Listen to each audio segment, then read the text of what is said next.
Hello everyone, welcome to online lecture series of Saint Vidya Mandir High School Junior College Science and Commerce. Myself Rajnish Pandey for chemistry.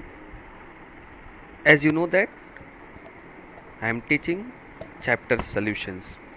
In this chapter today I will explain two remaining colligative properties, freezing point depression and osmotic pressure. First we discuss the freezing point. What is this freezing point? The temperature at which liquid and solid are in equilibrium and the two phases have the same vapor pressure. In short, we can say that temperature at which liquid starts solidified. Otherwise, temperature at which vapor pressure of solid phase and liquid phase of same component become same, equal. That is called what? Freezing point.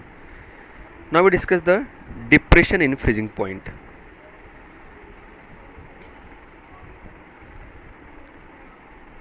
Next topic is what? Depression in freezing point.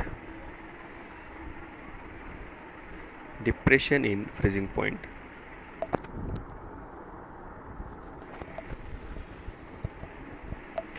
So as we know that freezing point is the temperature at which vapor pressure of liquid phase and solid phase of same component become equal. Now depression. Just consider freezing point of pure solvent is T naught F. T naught F, that is the freezing point of pure solvent, and freezing point of solution which containing non-volatile solute. That solute should be non-volatile. Non-volatile is equal to TF, not T naught, that is the TF. Freezing point of solution containing non-volatile liquid is what? TF. So freezing point depression, depression in freezing point.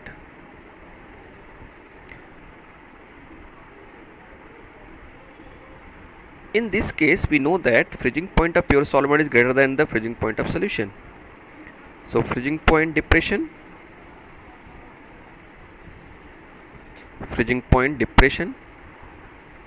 is equal to, that is a delta TF naught. Delta TF is equal to T naught F minus TF. Difference in the freezing point of pure solvent and freezing point of solution is called the freezing point depression. Now delta TF is equal to, this is the freezing point depression. Now this freezing point depression related to the concentration of solution. So next we discuss the depression in freezing point and concentration in solution.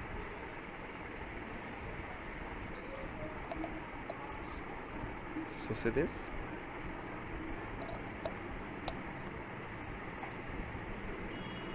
Freezing point depression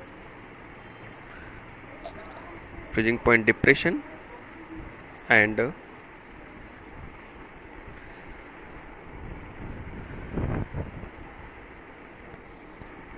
okay, first we discuss here freezing point depression as a consequence of vapor pressure lowering. How it is related? Freezing point depression as a consequence of vapor pressure lowering. So graphically we can explain this. See, here I am taking this vapor pressure, in this side I am taking this temperature.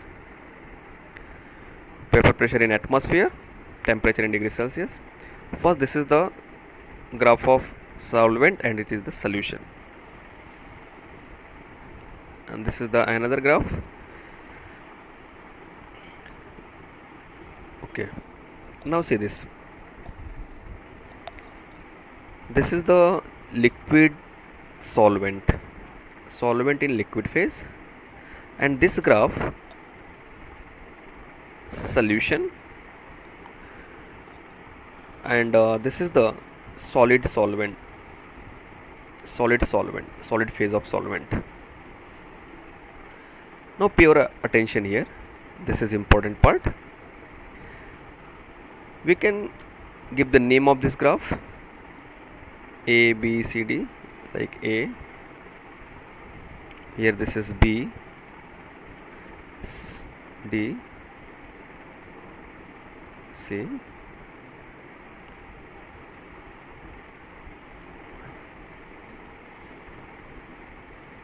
Okay. This is the C graph. Point C, E and F. So graph E and F indicating the graph of solution, and B and D means C and D is what? Liquid phase of the solvent, and A and B is the solid phase of solvent. Now at the point B, pay your attention about at the point B, vapor pressure of solid phase and liquid phase of solvent become equal. That's why it is the freezing point of solvent. But at this temperature T naught F, vapor pressure of solution is not equal to the solid phase of solvent. That's why it will not freeze. So for freezing of the solution, we have to decrease the temperature till the point E. This is the solvent graph. Just to pay your attention here. Solvent, and this is the solid phase. So at the point B, both vapor pressure become equal, and that is the temperature T naught F. For the solution, at the point E, solution will freeze. It means what? Its temperature is TF. At point T naught F, solution will not freeze. For freezing the solution, we have to decrease the temperature TF. Okay. So this is solution graph, and here is the solvent graph. So we can consider here. So when we consider, then we get delta TF is directly proportional to the delta P naught. It means what? When lowering of vapor pressure increases, then depression in freezing point is also increases. Now next point, freezing point depression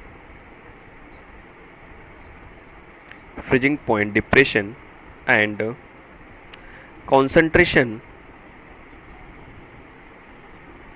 of solute.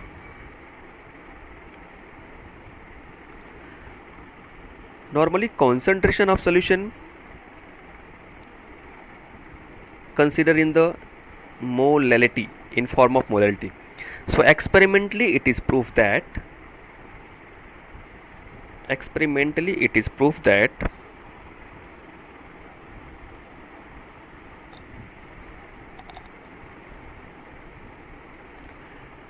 depression in freezing point is directly proportional to the molality of solution. Small f indicating the molality of solution. Molality of solution.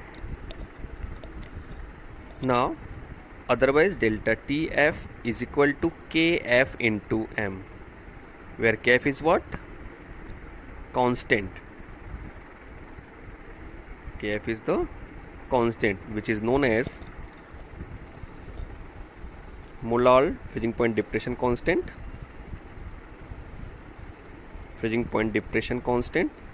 or it is also called cryoscopic constant or cryoscopic constant. You have to remember this name, cryoscopic constant. In elevation of boiling point, that was ebullioscopic, and here it is what? Cryoscopic. Now if molality of solution is 1, then delta TF is equal to KF. So now we can define this KF. How to define this KF? So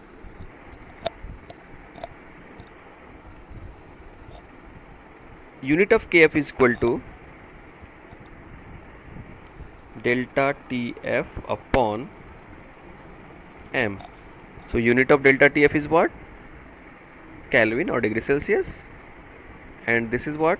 Kg per mole, molality. So finally its unit is what? Kelvin kg per mole. So when concentration of solution is 1 molal, then depression in freezing point is equal to the cryoscopic constant.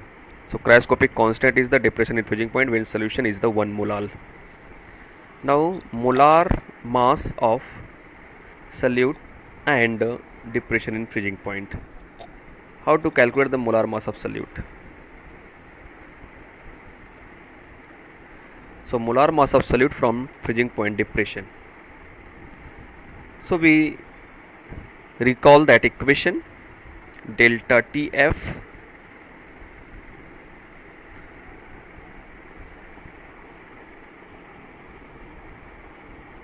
is equal to Kf into m, where m is the molality of solution, where small m is equal to molality of solution.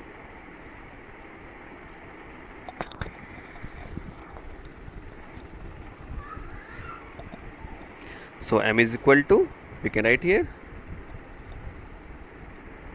as I have derived in our previous lecture, for the elevation of boiling point, 1000 W2 upon M2 into W1.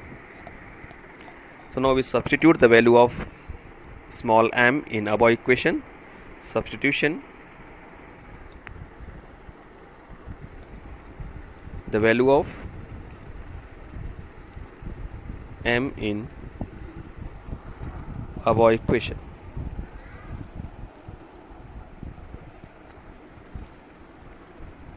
Delta TF is equal to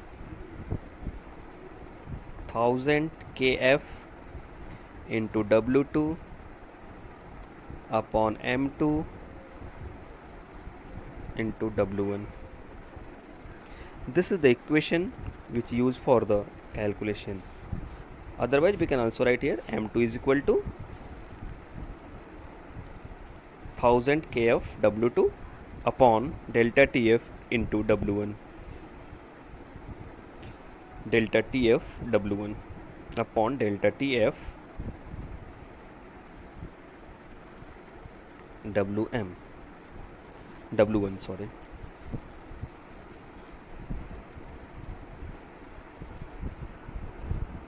Where delta TF is the depression in freezing point, Kf is the cryoscopic constant, W2 is equal to molar mass of solute, and M2 is W2 is the mass of solute, M2 is the molar mass of solute,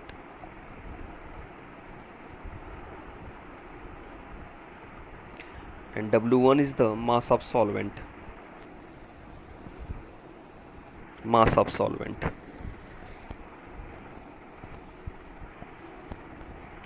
So these are the values which used for the calculation.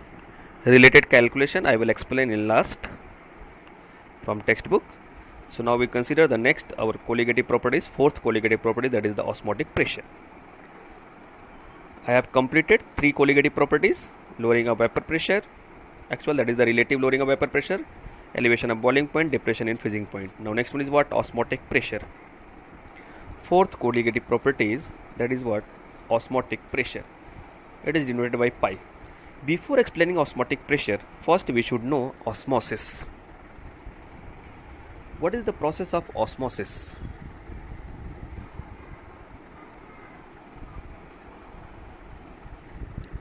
I can explain with this diagram. See this diagram properly. Here I am taking these two containers, one containing pure solvent and second containing solution.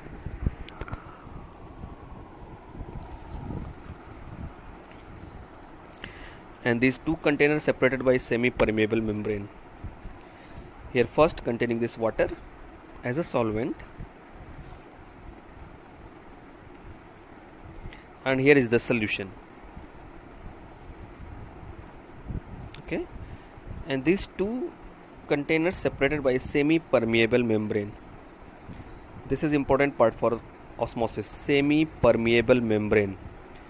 Actually, this is the membrane which allowed to pass the solvent particle, not the solute. Semi-permeable membrane.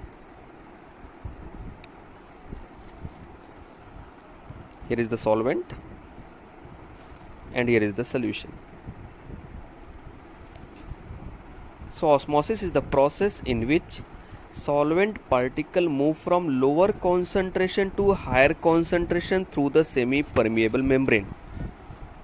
Movement of solvent particles from lower concentration to higher concentration through the semi-permeable membrane.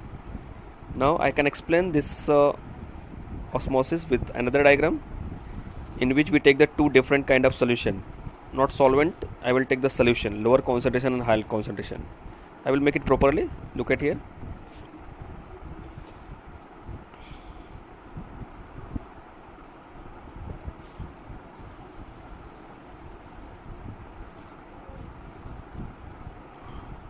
Okay, here is the separated by the semi-permeable membrane, two containers. One containing the solution of lower concentration, another containing the solution of higher concentration. Here is the lower concentration solution, means solution containing less amount of solute, lower concentration. We write here lower concentration, and here solution containing what? Higher concentration. Higher concentration, and separated by the semi-permeable membrane. This is the semi-permeable membrane, which only allow to pass the solvent particles, not the solute. So now, as I define that osmosis, process in which solvent particle move from lower concentration to higher concentration through the semi-permeable membrane. So flow of solvent from lower concentration to higher concentration through this semi-permeable membrane is called what? Osmosis. So this is the osmosis. Now we consider osmotic pressure. What is this osmotic pressure? Which is the colligative properties. Osmotic pressure is the colligative property. So now we consider osmotic pressure. So during the osmosis, see, I will make this diagram again. With the help of this structure, I can explain this osmotic pressure. Here I am taking pure solvent, and here is the tube. Bottom of this tube having what? Semi-permeable membrane, which containing the solution, and this tube which containing solution deep into the pure solvent.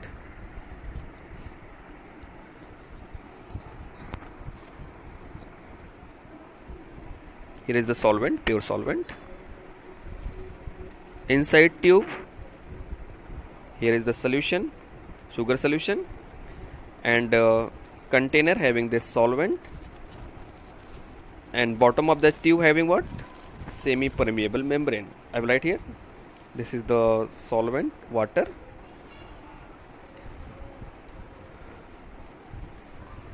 Here is the semi-permeable membrane. Semi-permeable membrane.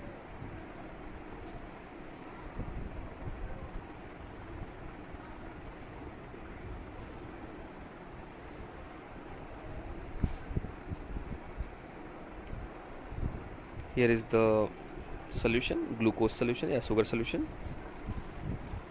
I am taking this sugar solution.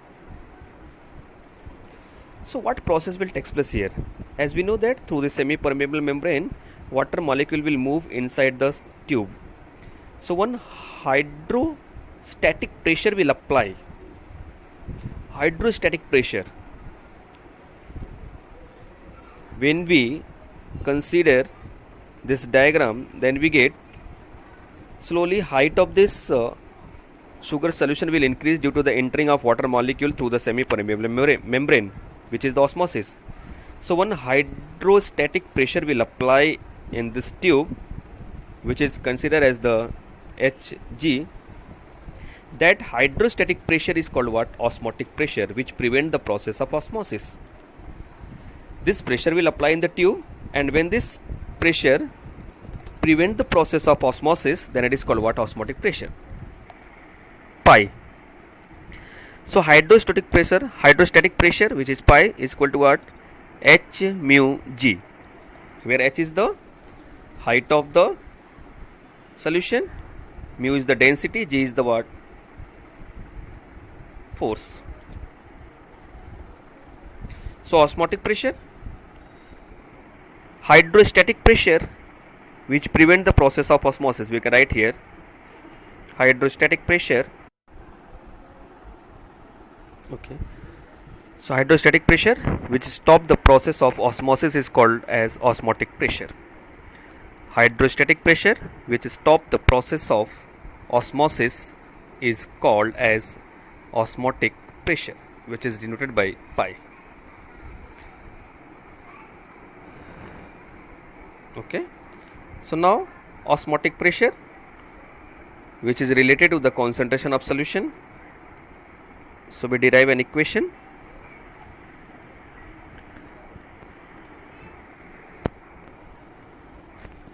Before that, first we consider types of solution: or isotonic solution, hypertonic solution, and hypotonic solution. On the basis of osmotic pressure, three types of solution here: isotonic solution, hypertonic solution, and hypotonic solution.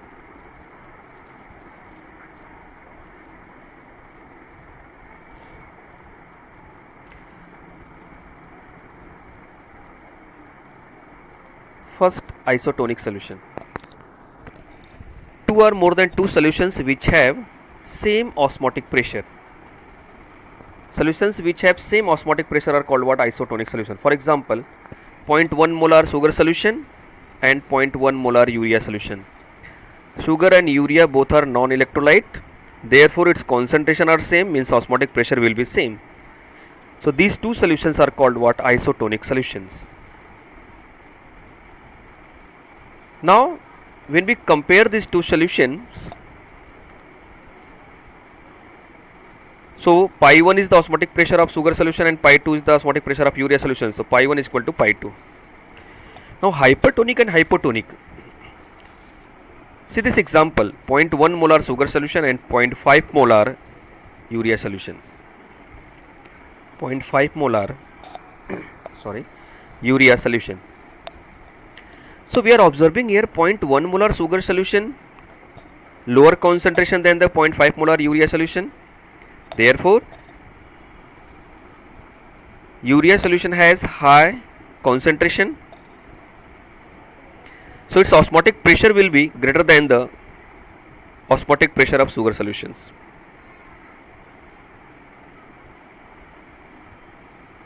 More osmotic pressure.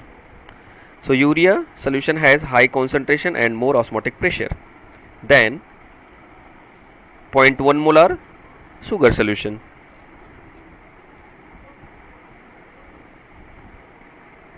So this is called what? Hypertonic.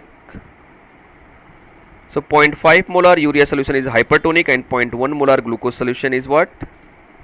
Hypertonic. So when we compare these two solutions, then we get concentration of urea solution is greater than the sugar solution, pi 2 is greater than the pi 1. Therefore urea solution is the hypertonic in compared to the sugar solution, and sugar solution is the hypotonic solution in compared to the urea solutions. So this is the comparison between the sugar solution and the urea solution: hypertonic, hypotonic. So isotonic, hypertonic and hypotonic. Next one, osmotic pressure and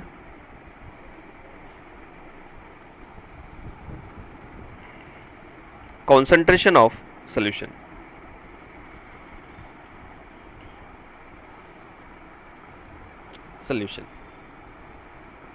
See this equation.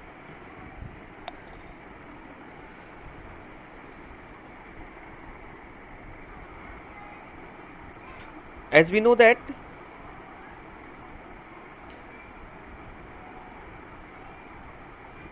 for very dilute solution, osmotic pressure pi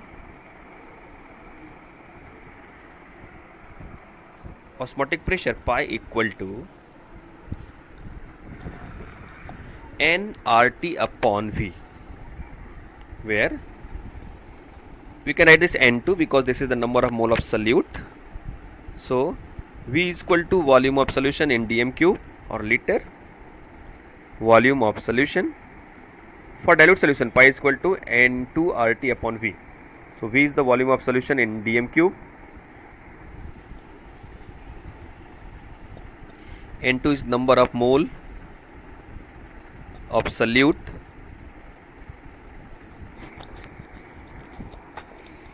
and number of mole of solute is equal to what? In solution. N2 indicating the number of mole of solute in solution, and R is the gas constant. Its value is what? 0.0821 0.0821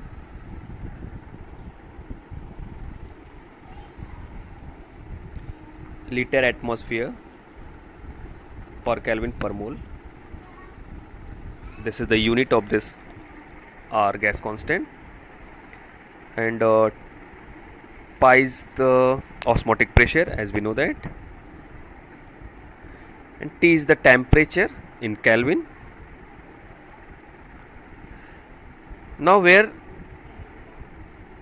N2 is the number of mole of solute, so N upon V is equal to what? That is the concentration of solution, number of mole in per liter, and that is also indicated by the molarity. That is also known as what? Molarity. Mole per dm cube is called what? Molarity of solution. So N2 upon V is the concentration of solution in molarity, capital M. So therefore we can write that formula, pi is equal to mRT, where M is the molarity of solution. In some book, instead of M, C is given there, that is the concentration. So pi is equal to mRT, which used for the calculation. Pi is the osmotic pressure, M is the molarity of solution, R is the gas constant, and T is the temperature.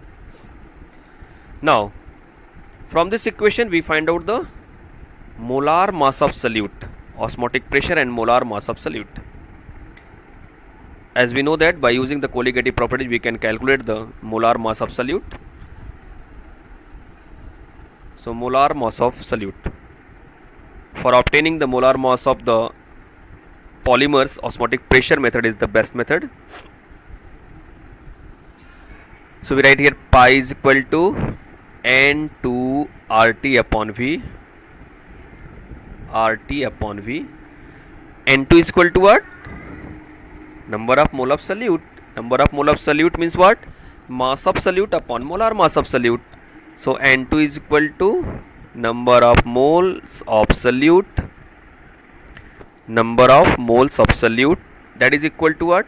W2 upon M2, where W2 is the mass of solute and M2 is the molar mass of solute.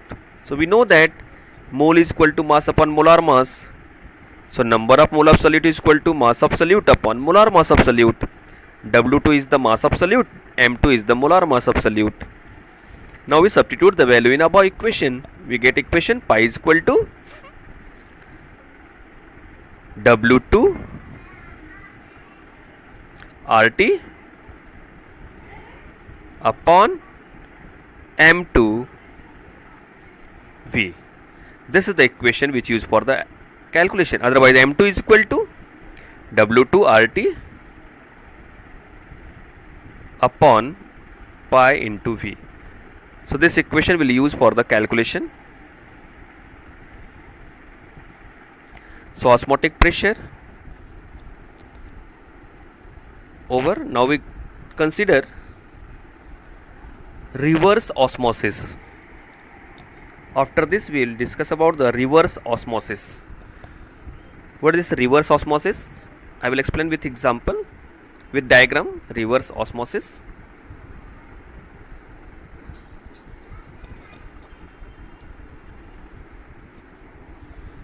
So now reverse osmosis, last topic of this lecture. So see this diagram. Here I am taking containers, two containers, one having salt water and one having the pure water. it is connected with the outlet. Here is the outlet, and here is the tube. Okay, here is the fresh water, and here is the salt water or sea water, salt water. So what process will take place? And it is separated by the semi-permeable membrane. So normally you know that concentration of fresh water is lower than the salt water. So according to our osmosis process, fresh water will move towards the salt water and create the hydrostatic pressure. But by using this piston, we apply the pressure on salt water. So because of this high pressure, first osmosis process will stop, and when we apply more pressure with help of piston, then now fresh water, otherwise water molecule will move towards the fresh water, means opposite as like the osmosis. Opposite as like the osmosis, that's what is called what? Reverse osmosis. So this process will use for the conversion of the sea water in the drinking water. So now after this we will discuss about the colligative properties of electrolyte. In next video I will explain colligative properties of electrolyte, in which I will explain Venthoff factor, degree of dissociation and Venthoff factor. So make your notes properly. Thank you so much.